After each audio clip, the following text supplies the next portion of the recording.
सुनाई नारद जी। देवी तुम रति हो और ये साक्षात कामदेव हैं। जब ये तुम्हारे पति देवताओं के बहलाने फुसलाने से भगवान शिव की समाधि में व्यवधान करने गए थे, तो तब शिव तीसर नयन उघारा और चितवत काम भयउ जरे छारा। जब गए थे तो इन्होंने तीसरी आंख से जला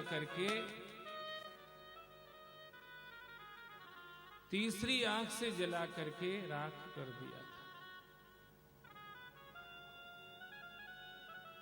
कामदेव को जला दिया।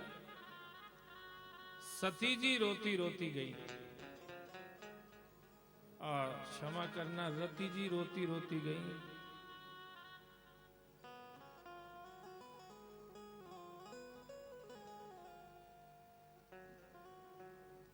रति जी रोती रोती गई।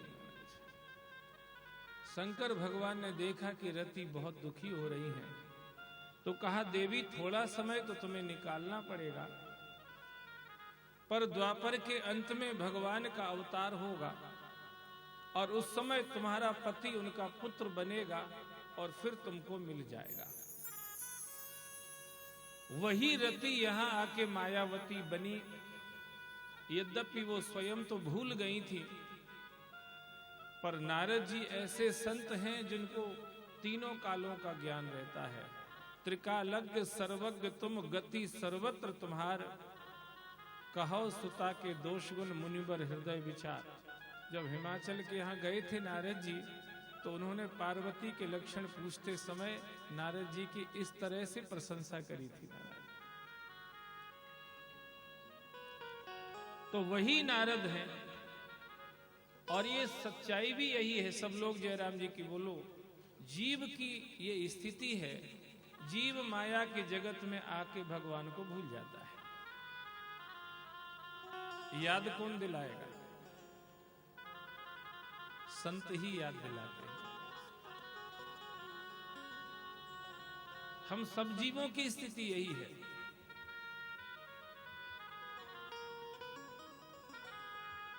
इस माया के जगत में आए और हम उसी को भूल गए जो हमारा खासम खास रिश्तेदार है। खाली श्लोक याद है बस, उत्तम श्लोक की याद हमें नहीं है। श्लोक तो याद है, तुमेव माता च पिता तमेव। अब खला कर दो महाराज, माइक में सब बोल जाएंगे।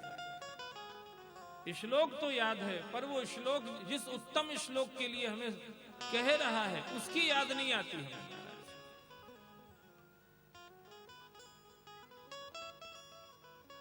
कौन याद दिलाएगा?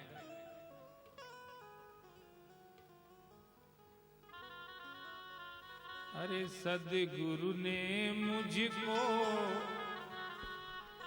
मुझ में दिखाया मेरा,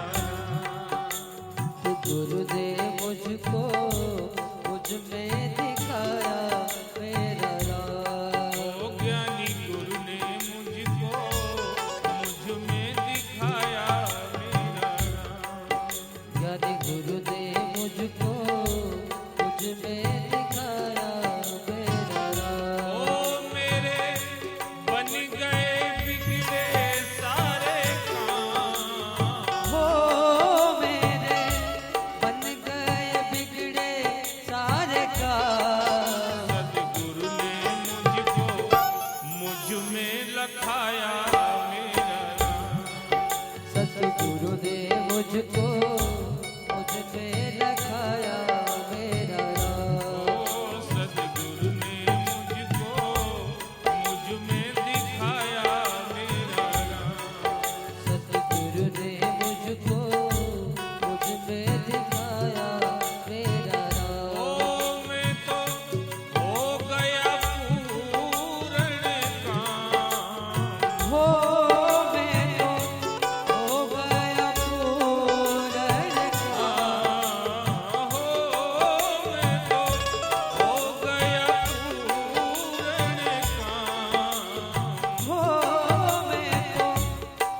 7वें महीने से लेकर के 9वें महीने तक हम सबको याद रहती है कि हम भगवान के हैं और भगवान हमारे हैं।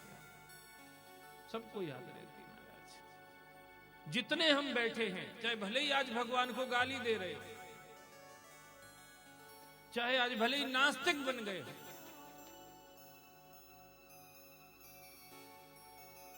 चाहे भले ही आज हमें भगवान अच्छा नहीं लग रहा है, पर जब हम सभी मां के गर्भ में थे तो 7वें महीने से 9वें महीने तक हम सबको ये याद थी हम भगवान के हैं और भगवान हमारे हैं। पर जैसे ही हमारा जन्म हुआ और प्रसव पीड़ा के दबाव में आकर के हमारी स्मृति लुप्त हो गई महाराज। अब जितना यहां याद कराया जाता है उतना ही याद आता है, बस स्मृति लुप्त हो गई महाराज। जितना यहां लोग मम्मी पापा कैसे मिल गए हैं, किसी के mummy papa tata bye bye याद कराते हैं, किसी के मम्मी पापा सीताराम राधे श्याम याद कराते हैं, पर याद उतना ही आता है जितना यहां कोई सिखाता है हमें। हनुमान जी महाराज जैसे भूल गए, इतने ऋषियों के श्राप से अपने बल को जामवंत जी ने याद दिलाया। राम काज लग तब अवतारा तो सुनते ही भय पर्वताकारा। ऐसे ही हम सब भूल गए हैं कि हम भगवान के और भगवान हमारा है। जैसे उनको जामवंत जी ने याद दिलाया, ऐसे हमें कोई संत ही याद दिलाएंगे महाराज।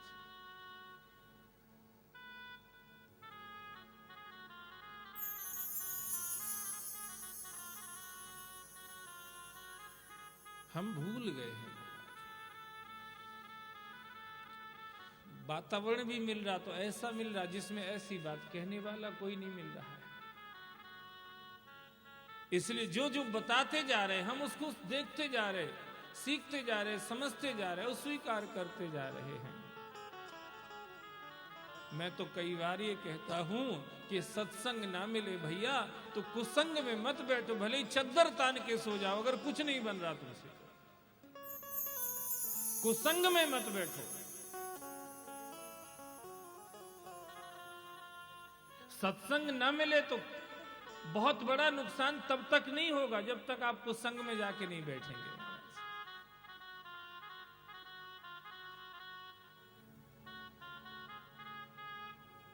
बसों में लिखा रहता है अपने सामान की सुरक्षा स्वयं करें। ऐसे ये संसार में आप हो, अपनी सुरक्षा आपने अगर नहीं करी, दूसरा आपकी सुरक्षा करने वाला यहां कोई नहीं है। और जो करने वाले वो तुम्हें अच्छे नहीं लगते। जयराम जी की बोलो। हेतु रहित जग जुग उपकारी, तुम तुम्हारे सेवक असुरारी। ये हमारा भला करने वाले हैं, एक तो भगवान और एक भगवान के भक्त, बस दो। तीसरा कोई हमारा भला करने वाला नहीं है।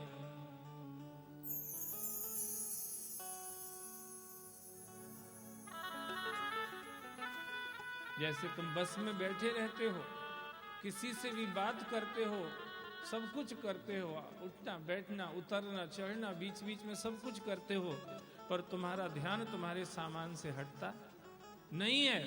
देखते रहते हो, चेक करते रहते हो, नजर रखते हो।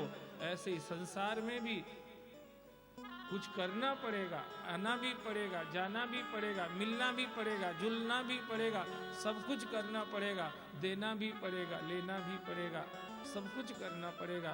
पर ध्यान रखना, जैसे बस में चढ़ते उतरते उठते बैठते बात करते मिलते जुलते सब कुछ करते हुए तुम्हारा ध्यान तुम्हारे सामान पर टिका रहता है, ऐसे इस संसार में सब कुछ करते हुए तुम्हारा ध्यान तुम्हारे भगवान पर टिका रहना चाहिए। अगर ऐसी स्थिति तुम्हारी जिंदगी में आ गई है, आपने जगत को जीत लिया है महाराज। ऐसे जीना आना चाहिए हमको।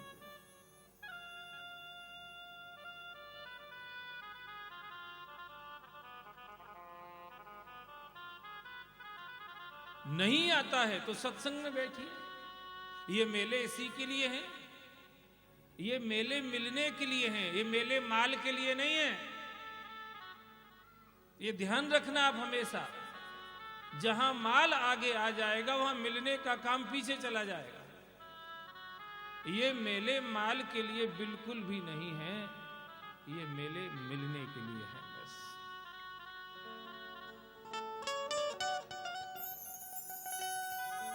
भगवान की पीठ पे बैठ के, इसका नाम क्या है? व्यासपीठ। भगवान की पीठ पर बैठा हुआ आदमी भी अगर माया को पकड़ने की कोशिश कर रहा है तो इससे बड़ा दुर्भाग्य उसका और कुछ नहीं हो सकता महाराज। ये भगवान की पीठ है, भगवान की पीठ पर हम बैठे हैं, भगवान की पीठ पे। अरे घोड़े की पीठ पे बैठता आदमी तो घोड़े के ही बाल पकड़ता है। जयराम जी की बोलो। हम कई बार कथा करते जगह जगह, तो फिर आखिरी में शोभा यात्रा निकालते तो घोड़े पे बिठा देते हैं। तो मैं कभी घोड़े की लगाम नहीं पकड़ता हूं, लगाम उसी के हाथ में रहने देता हूं जिसका घोड़ा है। मैं तो बाल पकड़ लेता हूं आगे के बस।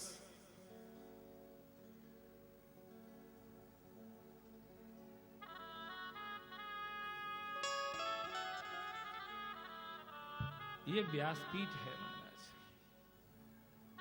हम व्यासपीठ पर बैठे हैं। जैसे घोड़े पर बैठ के उसके बाल पकड़ लेते हैं, ऐसे व्यासपीठ पर बैठ कर के हम सिर्फ कृष्ण कन्हैया लाल पकड़ लेते हैं और कुछ नहीं पकड़ते महाराज। और वही आप सबको भी कह रहे हैं। धन को अपने पास उतना ही रखो जितने से तुम्हारा धर्म सुरक्षित रहे। अगर धन तुम्हें अधर्म की तरफ खींच देता है तो उससे कोई फायदा नहीं हुआ महाराज, नुकसान ही हुआ है। धन को धर्म के काम में लगाते रहो।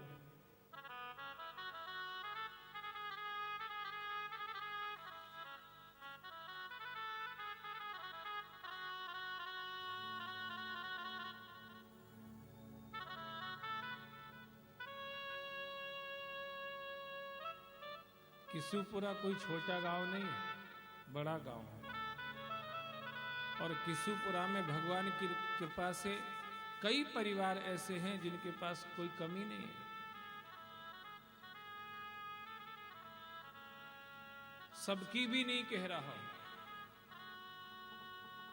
खाली 10, 12, 15 परिवार उठ करके ऐसे परिवार जिनके पास भगवान की कृपा से कमी नहीं है, और एक परिवार साल में एक ये मेला लगा सकता है, उनको कोई दिक्कत नहीं आएगी। ऐसे अगर 10, 12, 15 परिवार खड़े हो जाएं कि इस वर्ष का मेला हमारी तरफ से लगेगा, इस वर्ष का मेला हमारी तरफ से लगेगा, हर वर्ष ये मेला लग जाए, और एक परिवार का नंबर फिर 10 साल बाद आए महाराज, 12 साल बाद आए, 15 साल बाद आए, हर वर्ष हम ये आनंद ले सकते हैं। रही गुरु जी की बात, किशुपुरा में जब भी कथा करने आऊंगा कभी भी किशुपुरा से लिफाफा लेके नहीं जाऊंगा महाराज।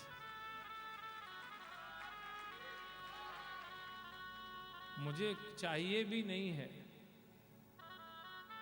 हाँ, ये सच्चाई है। दूसरी जगह कथा करता हूं, मिलता तो है जो भी वो देते, मांगता तो नहीं हूं, पर जो वो देते हैं वो मिलता है, उसको भी प्रभु के चरणों में समर्पित करता हूं। ये भागवत पे हाथ रखे।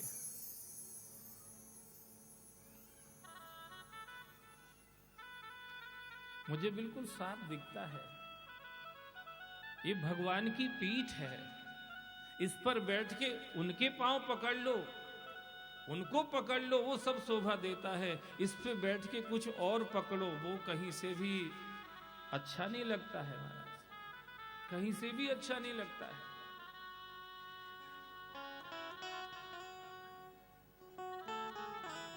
और मैं आप सबसे भी यही निवेदन करूंगा, आप व्यासपीठ के सामने बैठे हो,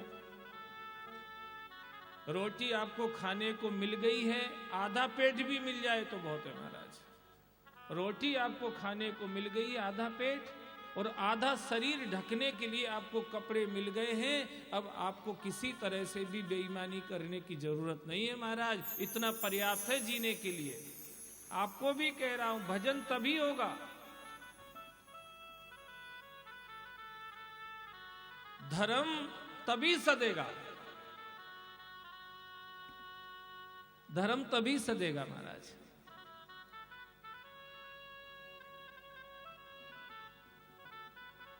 नहीं तो संभव नहीं है। आप इतने बड़े बना लो अपने आप को कि कपड़े दुनिया के तुम्हें मिल जाए फिर भी तुम्हारी पूर्ति नहीं पड़ रही है। दुनिया का सब अन्न तुम्हें मिल जाए फिर भी तुम्हारी पूर्ति नहीं पड़ रही है। दुनिया का सब धन तुम्हें मिल जाए फिर भी तुम्हारी तो पूर्ति पड़ेगी कैसे भैया?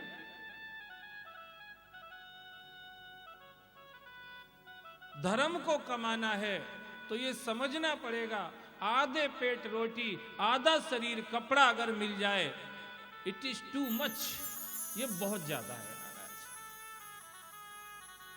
बाकी का क्या करें, आ रहा है तो इसमें लगाइए महाराज।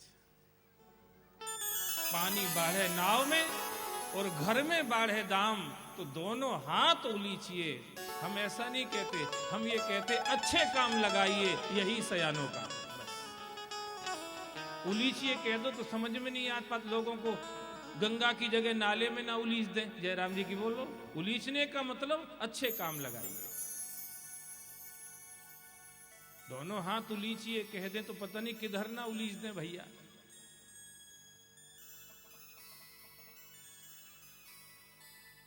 अच्छे काम लगाइए।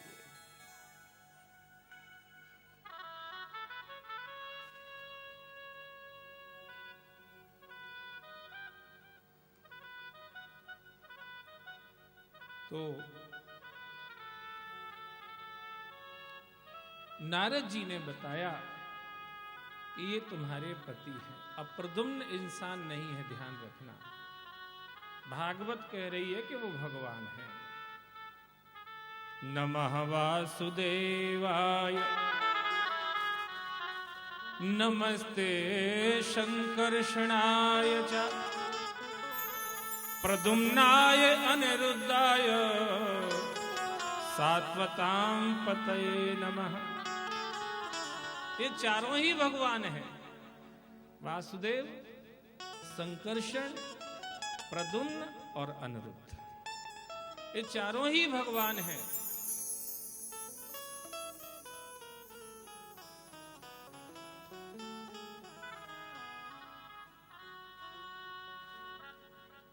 जैसे राम अवतार में राम, लक्ष्मण, भरत, शत्रुघ्न चारों ही भगवान थे।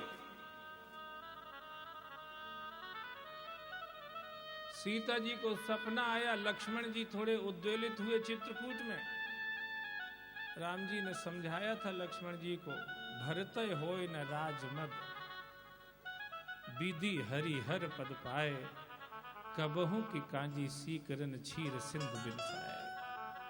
ये भरत भगवान हैं, ये कोई ब्रह्मा विष्णु महेश के लेवल के नहीं है, उनसे भी ऊंचे हैं महाराज। इसलिए उनका पद भी अगर इनको मिल जाए तो भी इनको कुछ फर्क पड़ने वाला नहीं है। इनको मद नहीं होगा, नशा नहीं होगा उसका। नहीं तो सरपंच भी बन जाए आदमी तो ऐसा चलने लगता है, ऐसा।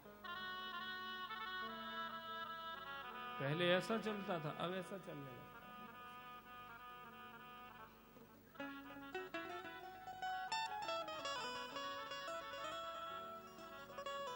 तो प्रद्युम्न इंसान नहीं, भगवान है। भगवत मिलन कराने के लिए बीच में संत की जरूरत रहती है महाराज।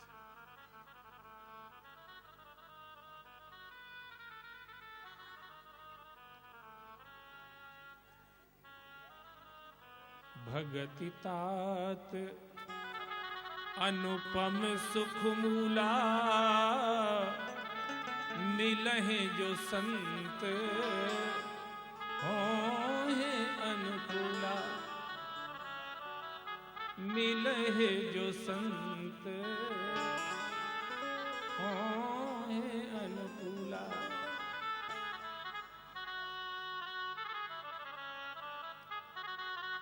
और सिर्फ मिलन ही नहीं हुआ, जयराम जी की बोलो, जिस संबरासुर के चंगुल में थे उस संबरासुर को मारने की शक्ति भी आ गई। जीव जब ब्रह्म से मिलता है तो उसकी शक्ति कई गुना बढ़ जाती है, हर तरह की शक्ति, क्योंकि भगवान में तो सारी शक्तियां, उनको कहते हैं सर्वशक्तिमान। भगवान में तो सारी शक्तियां हैं, पर जब भगवान से जीव जुड़ता है तो भगवान की कृपा से जीव के अंदर भी वो शक्तियां आ जाती हैं। परम कृपा स्वरूप है परम प्रभु श्री राम, जन पावन परमात्मा परम पुरुष सुखधाम, सुखदा है शुभा कृपा शक्ति शांति स्वरूप है ज्ञान आनंदमयी राम कृपा अनूप। वो भगवान में सब कुछ है। भगवान से जुड़ने पर भक्त को जो चाहिए रहता है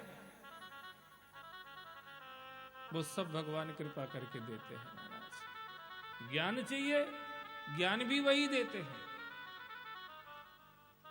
किताबों से पढ़ के तो ज्ञान भूल जाता है आदमी, पर भगवान जब ज्ञान देते हैं तो भूलता नहीं है। ददामी बुद्धि योगम तम,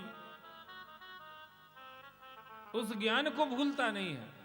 कई लोग कहते हैं हम चौपाई पढ़ते याद नहीं रहती, श्लोक पढ़ते याद नहीं रहते, दोहे छंद सोटे सवैये पढ़ते याद नहीं रहते।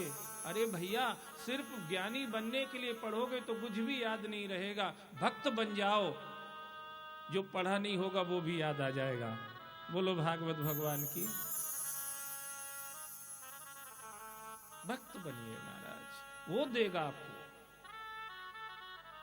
उसके दिए हुए प्रसाद से आपको भी आनंद होगा, और जिनको आप उसको बांटेंगे, थोड़ा थोड़ा भी बांटेंगे, उनको भी ऐसा लगेगा कि हमें कुछ मिल रहा है। दोहे छंद सोटे सबैये याद हो सकते हैं, मेहनत करो तो कोई बड़ी बात नहीं है, पर उसका दिया हुआ ज्ञान जब आप बांटेंगे तो आपको भी लगेगा कि कुछ गया है, और जिनके बीच में जाएगा उनको भी लगेगा कि कुछ पाया है महाराज।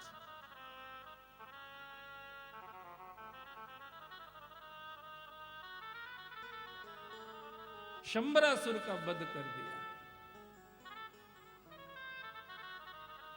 जितनी आसुरी प्रवृत्तियां हमारे जीवन को बंधक बनाए बैठी हैं, जैसे शंबरासुर ने बंधक बना रखा था मायावती और प्रद्युम्न दोनों को, ऐसे ही हमारा जीवन भी तो बंधक बना हुआ है ना। कोई से कहो कि भैया ये गुटखा, बोले छूटता ही नहीं है महाराज, तो बंधन ही तो हो गया, और क्या हो गया।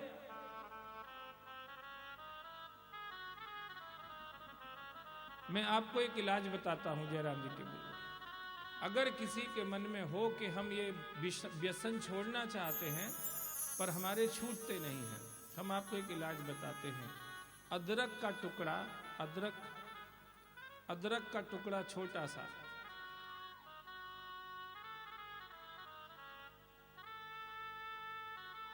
चने के बराबर का, जो काबुली चना होता ना, काबुली चना, उसके बराबर का अदरक का टुकड़ा, ऐसे कई टुकड़े बना लो और उनको सेंधा नमक या काला नमक में उनको मिला लो, तवे पर मिला लो, कैसे भी मिला लो उनको महाराज। और एक छोटी सी डबिया में उन टुकड़ों को रख लो, जैसे लोग डबिया रखे रहते ना तमाकू वमाकू की, ऐसे ही वो डबिया रख लो महाराज। और उस अदरक के टुकड़े को आप चूसिए। हमें नशे की लत लगती है, उसका कारण यह है कि जिन चीजों को हम ले रहे हैं नशे के रूप में, ये हमारे शरीर में जिंक की कमी कर देती हैं, और उसका परिणाम ये बनता है कि हमें व्यसन आ जाता है उस चीज का, और खाएं और खाएं और खाएं, ऐसी स्थिति बनती चली जाती है। जब आप अदरक को चूसते रहेंगे मुंह में रख के, वो एक टुकड़ा डाल लीजिए मुंह में, चूसते रहिए, घंटों चलता है एक टुकड़ा महाराज, तो ये अदरक आपके शरीर में जिंक की पूर्ति कर देगा, और जैसे ही शरीर के अंदर ये जिंक तत्व बढ़ता जाएगा, आपका व्यसन घटता चला जाएगा महाराज। और धीरे धीरे वो समय आ जाएगा, आपको नहीं अच्छा लगेगा गुटखा खाना, तम्बाकू खाना, बीड़ी पीना, सिगरेट पीना, शराब पीना, जो कुछ भी आप व्यसन करते हैं, सारे व्यसन आपके छूट जाएंगे अगर आप ये इलाज कर लें तो। किसी का मन हो छोड़ने का तो, नहीं तो आप सोच रहे होंगे हमें तो यही अच्छा लगता है, तो ठीक है वही करो। छोड़ने का मन हो तो। 2-3 दवाई बता देता हूं, लगे हाथ अब दवाई का ही आ गया है डिपार्टमेंट, तो ज्यादा तो आती नहीं, 2-3 नहीं आती, वही बता दूं महाराज। किसी को लकवा हो सकता है, ऐसा डर बना ही रहता है हमेशा, शरीर में लकवा हो जाता है, हाथ में, पांव में, जबान में, सिर में, कहीं भी लकवा हो जाता है, आधे शरीर में। आप ये सादा नमक खाना छोड़ दीजिए और आप सेंधा नमक खाना शुरू कर दीजिए, आपके शरीर में कभी लकवा होगा ही नहीं महाराज। ये जो अपन खाते हैं ना, टाटा, अंकुर, भास्कर और भी जने कहां के नंबर 2-3 के बहुत सारे नमक मिलते बाजार में, ये सब नमक छोड़ दीजिए। आयोडीन की हमें जरूरत ही नहीं है। मैदानी इलाके में दाल में इतना आयोडीन रहता है कि आयोडीन की पूर्ति उससे ही हो जाती है। ये तो जो पहाड़ी क्षेत्र हैं, हिमालय इत्यादि उधर के जो एरिया है, वहाँ आयोडाइज नमक कुछ हद तक चाहिए है, अपने को नहीं चाहिए। अपने को तो सेंधा नमक खाओ, काला नमक खाओ और लकवा से खुद को और अपने समाज को बचाओ महाराज।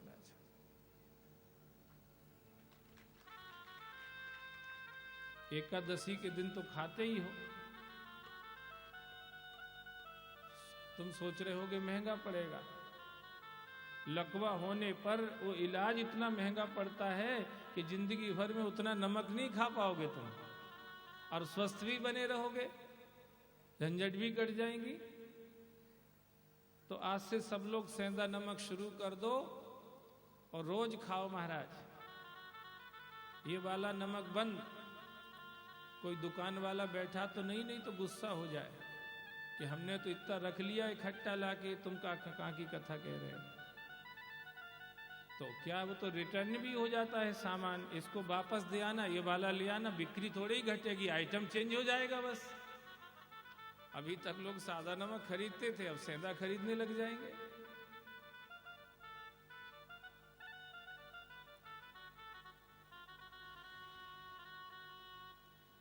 एक और दवाई बता देता हूं।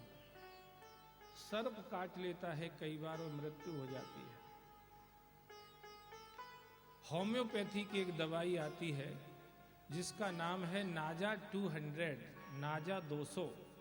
गोली रहती ना 200 mg, 100 mg, 500 mg, उसकी पोटेंसी रहती, पावर रहता है। ऐसे ही ये होम्योपैथिक दवा है, इसका नाम है नाजा 200, NAJA, नाजा 200। किसी को सर्प ने काट लिया, एक बूंद उसकी जीभ पर टपका दो, एक बूंद, 10 मिनट के बाद फिर एक बूंद टपका दो, और 10 मिनट के बाद फिर एक बूंद टपका दो, 3 बूंद टपका दो। 10-10 मिनट के अंतर से सर्प का जहर उसका उतर जाएगा। कुछ करने की जरूरत नहीं है। अब तुम सोच रहे हो कि सर्प से तो कम पल्ला पड़ता है, बिच्छू ज्यादा परेशान करते हैं। बरसात में बिच्छू कंडा उठाओ तो निकल जाते, घास उठाओ तो निकल जाते, भूसा उठाओ तो निकल जाते, जहां देखो वहीं बिच्छू निकल जाते हैं। तो बिच्छू की दवाई भी है महाराज, उसका नाम है सिलीसिया 200, SILICEA, सिलीसिया 200। ये भी होम्योपैथिक ही है और सब आपको भिंड में ही मिल जाएंगी, कहीं और कलकत्ता जाने की जरूरत नहीं पड़ेगी। ये सिलीसिया 200, इसको भी आप रख लीजिए। जैसे किसी को बिच्छू काटे, 10-10 मिनट के अंतर से एक एक बूंद उसकी जबान पे टपका दीजिए, बिच्छू का डंक बाहर ऐसे निकल के गिर जाएगा, जैसे गधे के सिर पे से सिंह चले गए महाराज, कहाँ गए पता ही नहीं है, ऐसे ही डंक निकल के गिर जाएगा।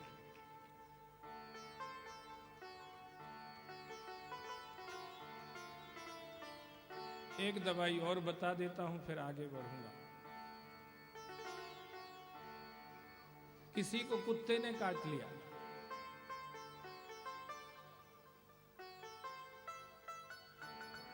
और कई बार कुत्ते के काटने से भी लोगों की मौत हो जाती है।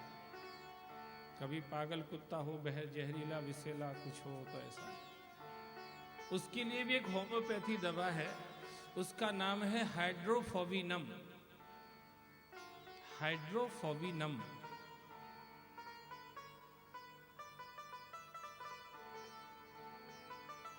इस दवा को भी ऐसे ही देना है। 10-10 मिनट के अंतर से एक एक बूंद उसकी जबान पर टपका दीजिए। कुत्ते का जहर उसके ऊपर असर नहीं करेगा महाराज। अभी हमने सुना, जब हम यहां आए थे दूसरे दिन ही अपने गांव में एक ऐसी कुछ घटना हुई। यहां पे बड़ा दुख तो हुआ,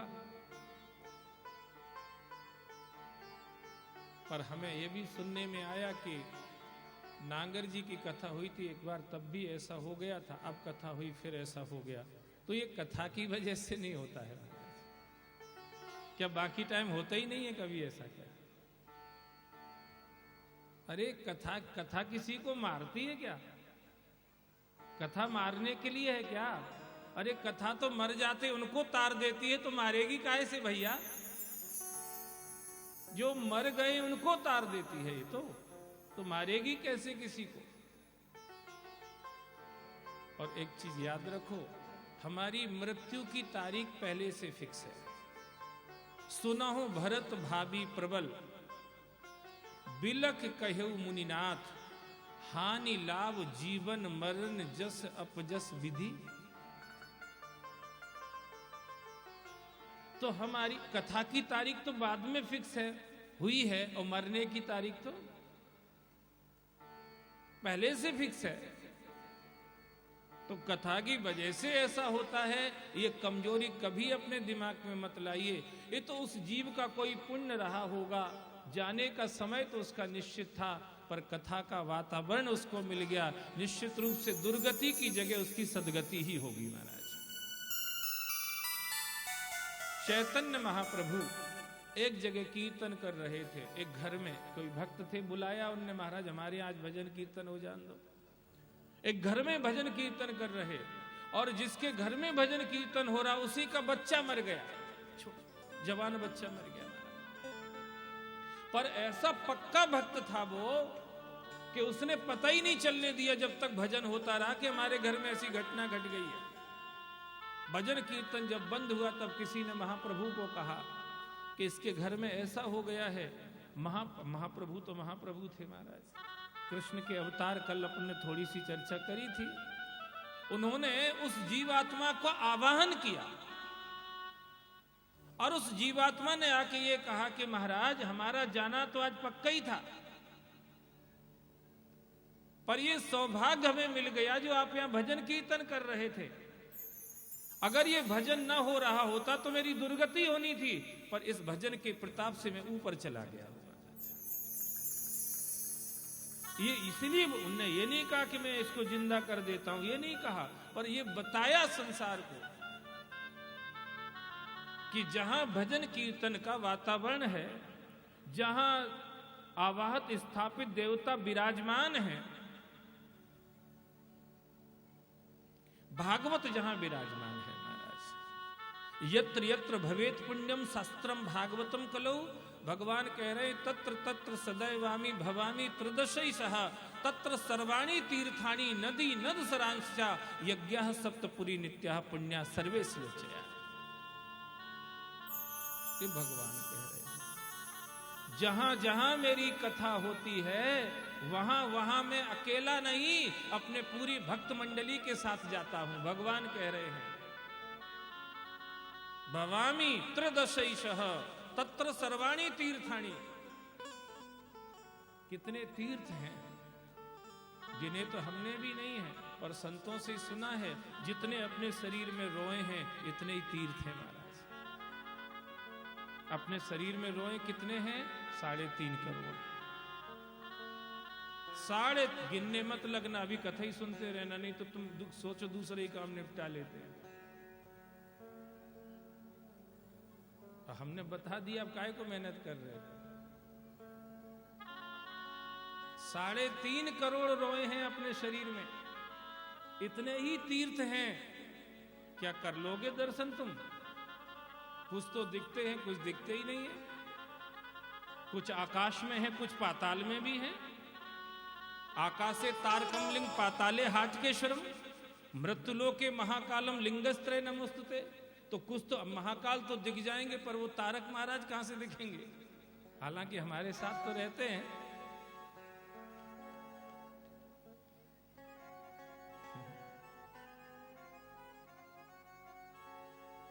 आकाशे तारकमलिंग पाताले हाटकेश्वरम। पर भगवान ये कह रहे हैं कि जहां मेरी कथा होती है तत्र सर्वाणी तीर्थाणी। दुनिया के जितने तीर्थ हैं, व्यक्त अव्यक्त, वो सब वहीं पर आ जाते हैं जहां भागवत होती है महाराज।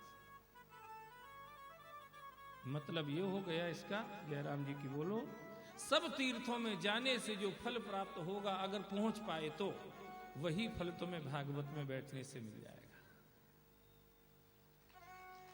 नदी नद सरांसिचा, दुनिया की सब पवित्र नदियों में नहाने का जो फल बनेगा, वही फल तुम्हें भागवत सुनने से प्राप्त होगा। समस्त यज्ञ कर्म जितने हैं दुनिया में, सब करने का जो फल बनेगा, वो तुम्हें भागवत सुनने से। यज्ञः सप्तपुरी नित्या, 7 पुरियां हैं मोक्ष देने वाली। अयोध्या, मथुरा, माया, काशी, कांची, अवंतिका, पुरी, द्वारावती, चैव सप्तैता मोक्षदायिका, ये 7 पुरियां हैं। इनमें रहने का जो फल मिलता है, अगर 7 में कोई रह ले तो जो फल बनेगा वह भागवत में बैठने से मिल जाएगा। ये भगवान कह रहे हैं। हम लोग बड़े भाग्यवान हैं।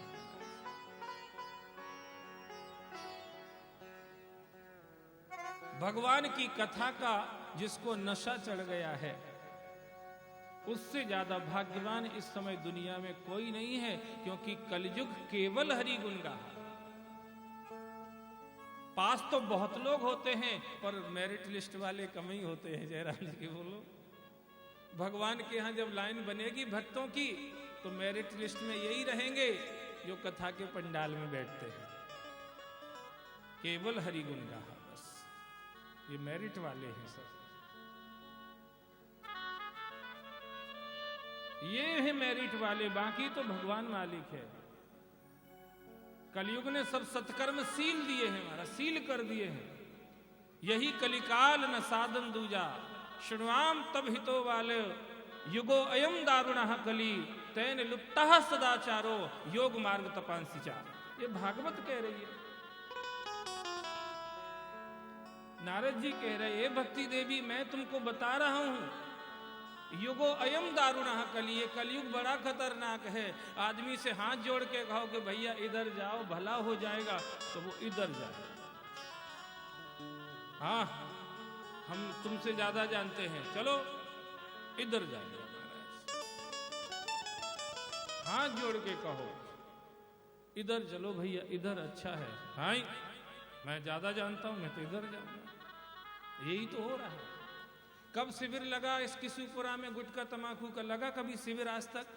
फिर कैसे सब सीख गए? और भागवत कहते हुई थी, पहले भी हुई थी, पहले भी हुई थी, पहले भी। ये तो कोई नहीं सीख पाया भजन करना, तो और सब सीख गए महाराज। तो उल्टे चल रहे कि नहीं चल रहे? युगो अयम दारुणः कली, तैन लुप्तः सदाचारो, योग मार्ग तपांसिचा। क्या करोगे? वो तो यहां बैठा हूं इसलिए नाम निकल गया। ये सब जगह की यही स्थिति है महाराज। कहां शिविर लगते हैं दुर्गुणों को सिखाने के, पर जहां देखो वहीं वही उसी का साम्राज्य दिख रहा है। और सद्गुणों की बात करते करते लोग गले फाड़ फाड़ के मरे जा रहे हैं, फिर भी कुछ ज्यादा फर्क दिखाई देता नहीं लोगों को, लोगों में।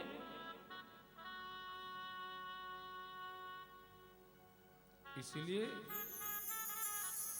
तुम कहो कि हमारी समाधि लग जाए, इस युग में लगने वाली नहीं। ध्यान लग जाए, धारणा हो जाए, संभव नहीं है। बस इतनी ही संभावना है जाकर नाम मरत मुख आवा, अधमहु मुकुत होय श्रुति गावा।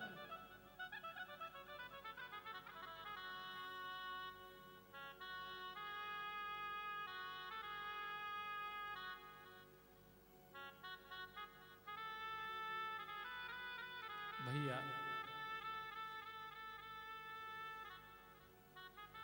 प्रद्युम्न ने मार दिया शंबरासुर को।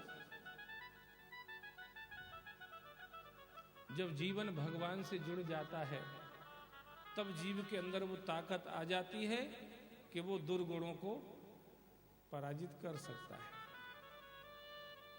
जैसे अपने बीच में ही कुछ लोग हैं जो बचे बैठे हैं और अपने बीच में कुछ लोग हैं जो फंसे बैठे हैं महाराज। अब जैसे ही शंबरासुर मरा तो द्वारिका में पहुंच गए। दुर्गुण मरेंगे तो ईश्वर में प्रवेश मिलेगा महाराज। द्वारिका माने ब्रह्म, द्वारिका माने भगवान। भगवान और भगवान का धाम, भगवान और भगवान का नाम, भगवान और भगवान की लीला एक ही है महाराज। नाम रूप लीला और धाम कहने के चार है पर चार है नहीं, एक ही है। जैसे भक्ति भक्त भगवंत गुरु चतुर नाम बपु एक, इनके पद बंधन किए नासे विघ्न अनेक। द्वारिका पहुंचे, सबको बड़ी खुशी हुई। कुछ समय निकला, भगवान को स्यमंतक मणि के हरण का कलंक लगा महाराज। स्यमंतक मणि के हरण का 17 जितने लगा दिया। भगवान ढूंढने गए, देखा कि जामवंत जी के बच्चे उस मणि से खेल रहे हैं। भगवान ने मांगा तो वो दौड़ करके जामवंत जी के पास गए। जामवंत जी सामने आए, तू मैं से शुरुआत हुई और गुत्थम गुत्था हो गया महाराज। कोई भी लड़ाई तू मैं से शुरू होती है, आगे कहां तक चली जाएगी फिर उसका कोई पता नहीं है। तू मैं, और जब भी होगी तो इन चीजों को लेके ही होगी महाराज। ये धन ही है जो संघर्ष कराता है, ये धर्म ही है जो हर्ष का वातावरण उपलब्ध कराता है महाराज। धन को स्वतंत्र छोड़ दो तो बड़ा नुकसान करता है। लड़ने लगे, भक्त और भगवान लड़ रहे हैं महाराज। नारद जी आकाश में खड़े देख रहे हैं और कह रहे कि देखो दुनिया वाले क्या, देखो ये संपत्ति क्या हालत कर देती है। अरे लड़ रहे आज भगत भगवान,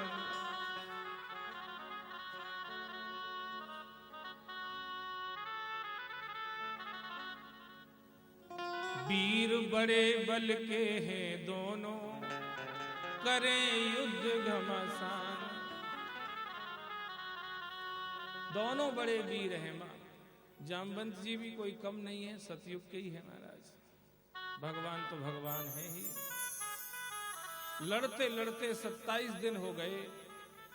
भगवान समझ गए डोकरा भी पीछे हटेगा नहीं, अब अपने को ही कुछ करना पड़ेगा। तो भगवान ने अपना पांव उठाया और जैसे ही भगवान के चरणों के चिन्ह देखे, जामवंत जी ने पहचान लिया यही तो मेरी सच्ची दौलत है। जयराम जी की बोलो। अरे मेरे तो आधार सीताराम के चरणारविंद, मेरे तो आधार राधे श्याम के चरणारविंद। राम के चरणारविंद, श्याम के चरणारविंद, मेरे तो आधार मेरे राम के चरणारविंद। राघव के चरणारविंद, अरे माधव के चरणारविंद, मेरे तो आधार मेरे श्याम के चरणारविंद। प्रभु का चरण देख कर बोले मैं तो गया पहचान, बालक जान क्षमा कर दीजो, गया मेरा अभिमान, लड़ रहे आज भगत भगवान। जैसे भगवान के चरणों के चिन्ह देखे, जामवंत जी को समझ में आ गया मेरी सच्ची दौलत ये है। इस समंतक मणि को रख के क्या करेंगे, ये तो आई है एक दिन चली भी जाएगी महाराज, ये है मेरी सच्ची दौलत। तो मणि भगवान को दे दी और कहा एक नहीं 2 मणि दूंगा प्रभु। बोले ये तो सत्यजित को सूर्य नारायण ने दी थी, तुम्हारे पास दूसरी कहां से आ गई? क्या तुम्हारे ऊपर भी सूर्य नारायण प्रसन्न हो गए? अरे बोले सूर्य नारायण नहीं, मेरे ऊपर तो श्रीमन नारायण ही प्रसन्न हो गए हैं। अच्छा बताओ तुम्हारे पास कौन सी मणि है? तो जामवंत जी अंदर गए और अपनी बेटी का हाथ पकड़ के ले आए, प्रभु ये मेरे दिल की मणि है। हर माँ बाप के लिए उसकी बेटी उसके लिए दिल का टुकड़ा तो है ही। किसके हाथ में उसका हाथ दें? ऐसे बर को काबर जन्मे अरो मर जाए, बरबरियो गोपाल जी हर चुड़ लो अमर हो जाए। वंदे गोविंद देवस्य नाम नारायणं सदा, अबुद्यापि यदुच्चारः मुक्तः पापो अपयजामिनः। किसको वरण करें? जामवंत जी ने सब देखा है, सतयुग से दुनिया को देखते चले आ रहे हैं। सोचने लगे सब कुछ मिट जाता है, नष्ट हो जाता है, एक यही है जो बार बार दिख जाता है। जयराम जी की बोलो, जयराम जी की बोलो भैया। जामवंत जी सोच रहे हैं बाकी तो सब मिट जाता है बार बार, पर एक यही ऐसा है जो बार बार मिल जाता है। बाकी सब मिट जाता है, कितना ही इकट्ठा कर लो सब मिटेगा महाराज। एक गोविंद ही ऐसा है जो मिल जाता है।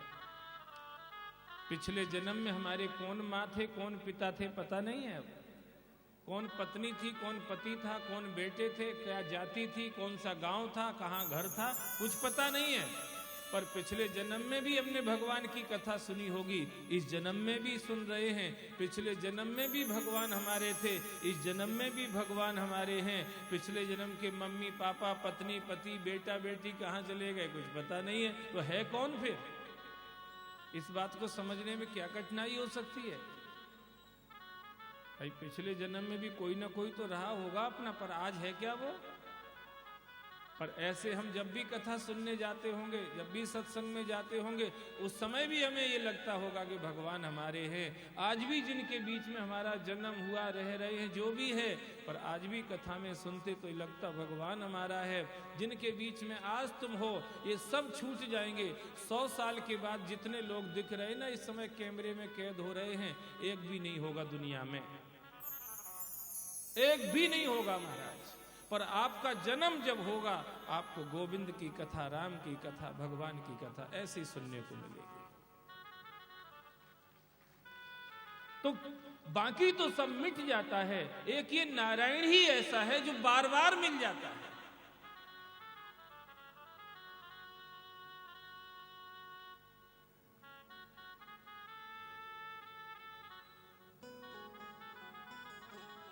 तभी तो भक्त लोग कहते हैं मेरा दिल तो दीवाना हो गया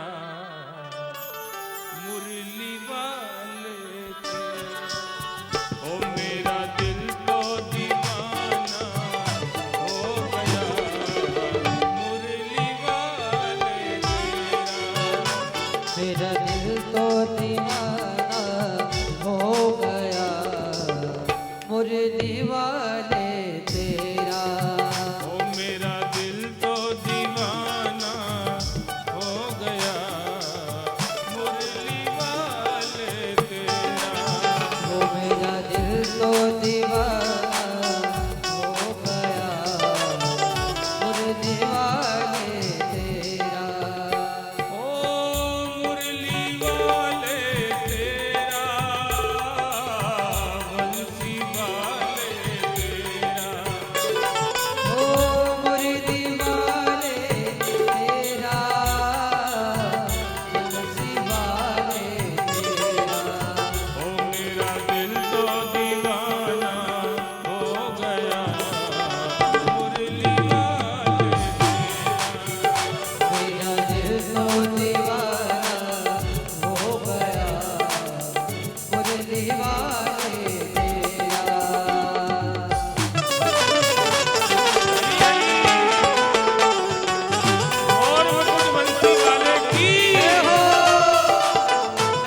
दीवानगी ने क्या क्या सिखाया, दीवानगी ने क्या क्या सिखाया, जग से हटा के तुमसे मिलाया, जग से हटा के तुमसे मिलाया, दीवाना जमाना हो गया मुरली वाले तेरा, दीवाना जमाना हो गया मुरली वाले तेरा।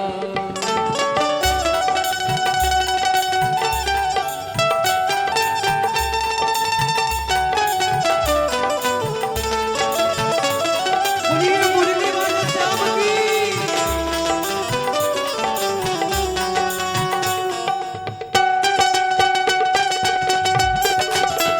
हरि बोल।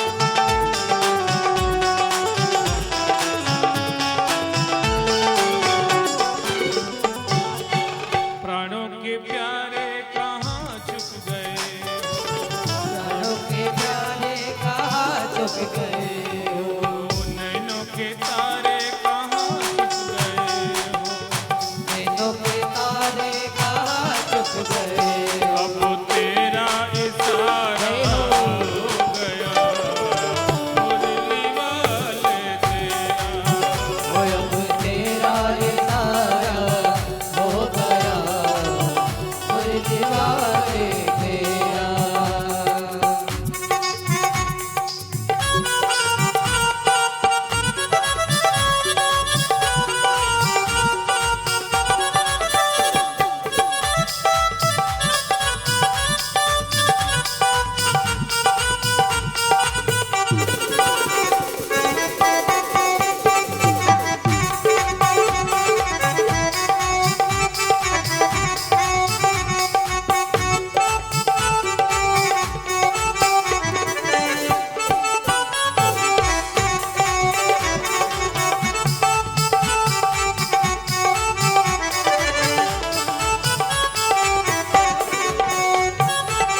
तू मेरा प्यारा प्यारा मैं तेरा पागल, तू मेरा प्यारा प्यारा मैं तेरा पागल, तिरछी नजर पे दिल मेरा घायल, तिरछी नजर से दिल मेरा घायल, मेरे दिल में ठिकाना हो गया मुरली वाले तेरा, मेरे दिल में ठिकाना हो गया मुरली वाले तेरा। ओ मेरा दिल तो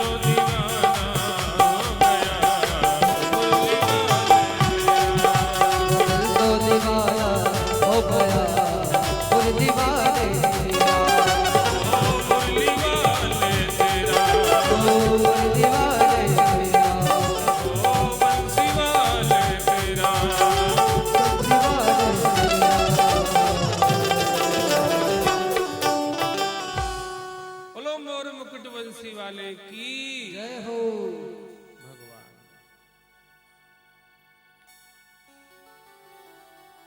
जामवंत जी ने पहचान लिया कि ये तो मेरे राम हैं।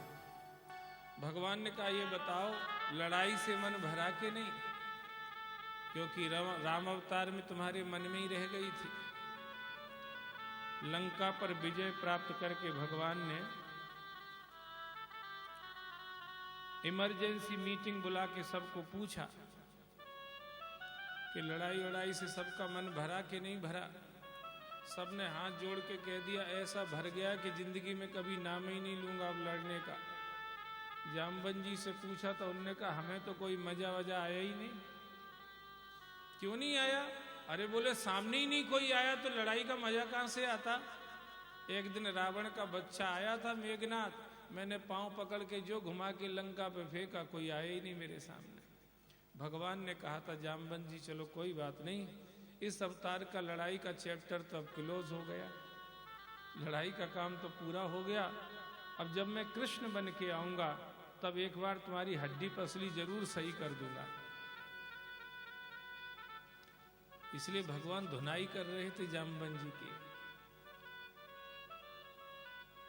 और दुनिया को ये बता रहे थे ये दौलत, ये संपत्ति, ये धन ऐसी चीज है जो बहुत खासम खास होते उनमें भी बैर भाव पैदा कर देती है महाराज।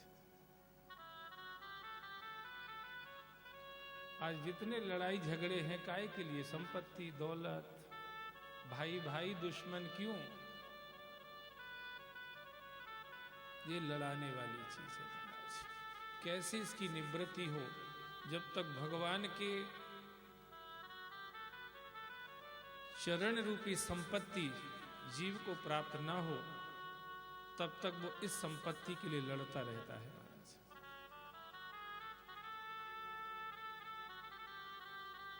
लड़ता रहे, मर्डर हो जाते महाराज, छोटी मोटी लड़ाई नहीं, मर्डर हो जाते हैं। क्यों लड़ गए? अरे बोले वो 1 बीघा जमीन के लिए, 1 बीघा जमीन के लिए 4 मर गए महाराज। जब तक हमें सच्ची दौलत नहीं मिलेगी,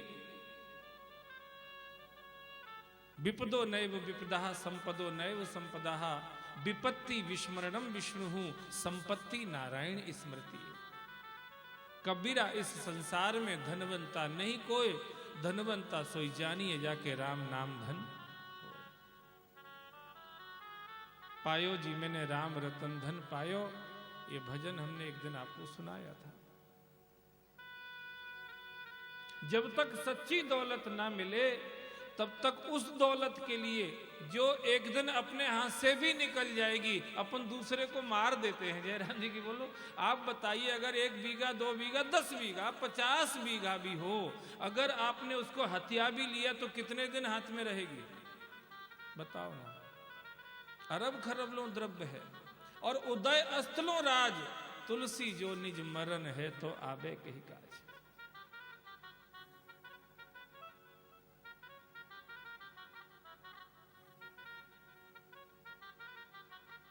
इसके लिए क्या लड़ाई लड़ना? राष्ट्र की रक्षा करनी हो, धर्म की रक्षा करनी हो, समाज के संस्कारों की रक्षा करनी हो, शुद्धता पवित्रता की रक्षा करनी हो तो थोड़ा बहुत समझ में आता है। और वो जमीन, ये जायदाद जो कुछ ही दिनों में छूट जाएगी, इसको बचाने के लिए दूसरे को मार देते हैं। ये विचार कहां तक ठीक समझ में आ रहा है? इस विचार में कहां कोई समझदारी दिख रही है? इसमें पृथ्वी हस्ती है। इन लोगों को देख देख कर कि ये पृथ्वी हस्ती है, कि देखो मैं यहीं की यहीं हूं और मेरे लिए ये बेचारे मर मिट रहे, मैं यहीं की यहीं हूं, न कोई मुझे लेके आया न मुझे कोई लेके जाएगा, मैं यहीं की यहीं हूं। कितने आए और कितने चले गए, कितने चले जाएंगे, मैं यहीं की यहीं हूं। पर ये मूर्ख लोग मेरे लिए लड़ रहे और मर रहे हैं महाराज।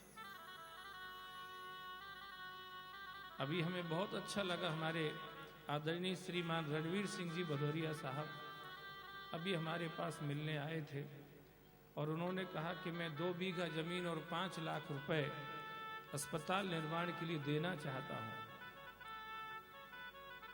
किसूपुरा के पास में जो उनकी जमीन है, 2 बीघा जमीन और 5 लाख रुपए मैं देना चाहता हूं कि कोई अस्पताल बन जाए और उससे लोगों को बड़ी चिकित्सा नहीं तो कम से कम फर्स्ट एड की चिकित्सा तो यहाँ उपलब्ध हो जाए महाराज।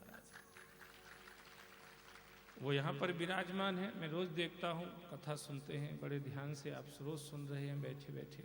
एक दिन हमें डांट भी दिया था कमरे पे आके, यहाँ नहीं, बड़े हैं तो डांट सकते हैं, क्या हो गया उसमें? डांट इस बात के लिए दिया था कि बाकी सब ठीक है पर तुम व्यासपीठ के से उतर के नाचने लगे थे, ये हमें पसंद नहीं आया। अच्छी बात है,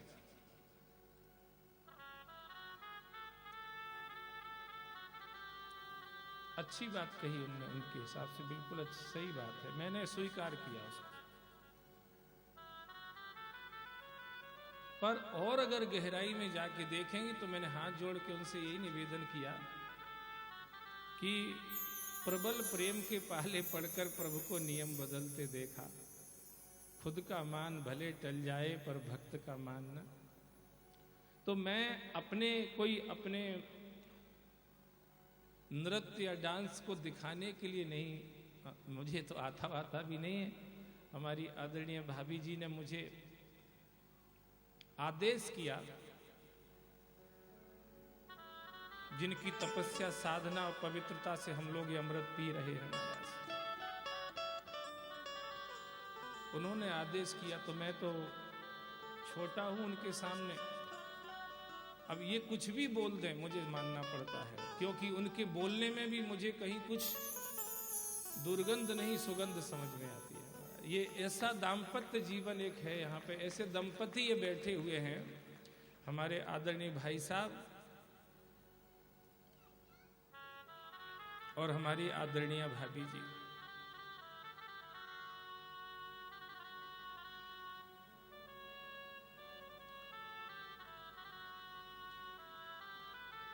फिर भी मैंने माना कि मेरी, अगर आपको बुरा लगा है तो मेरी गलती मैं स्वीकार करता हूं। तो ऐसे महापुरुष अपने बीच में हैं। 2 बीघा जमीन और 5 लाख रुपए अस्पताल निर्माण के लिए देना चाह रहे हैं। आप सबकी भी जहां उसमें सहयोग की जरूरत है, मैं यही निवेदन करूंगा, अगर ये काम हो सकता है तो अपने लिए, आसपास के सभी के लिए बहुत अच्छा होगा। और उन्होंने ये भी मुझसे आज कहा कि अगर ये काम में और सहयोग लोग नहीं देंगे तो हम इसको ज़्यादा दिनों तक लेके नहीं बैठे रहेंगे। हमने जो संकल्प किया उसको हम देंगे तो सही, पर इस काम में न दे के फिर हम कहीं और किसी सेवा में लगा देंगे। तो ठीक है, हमने कहा हम आपकी बात रख देंगे लोगों के बीच में कि भाई 1 वर्ष तक वो इंतज़ार करेंगे। अगर सबको ठीक लगता है तो उनसे जुड़ जाइए, उनके साथ होके और इस काम को अंजाम दे दीजिए, क्षेत्र के लिए अच्छा रहेगा। वो बैठे हैं, उन्होंने कहा था आपको जरूरत लगे तो मुझसे कह देना, मैं खड़ा होकर सबके हाथ जोड़ लूंगा और सबके बीच में कह दीजिए, जिससे किसी को ये शंका नहीं रहे कि देंगे भी कि ना देंगे।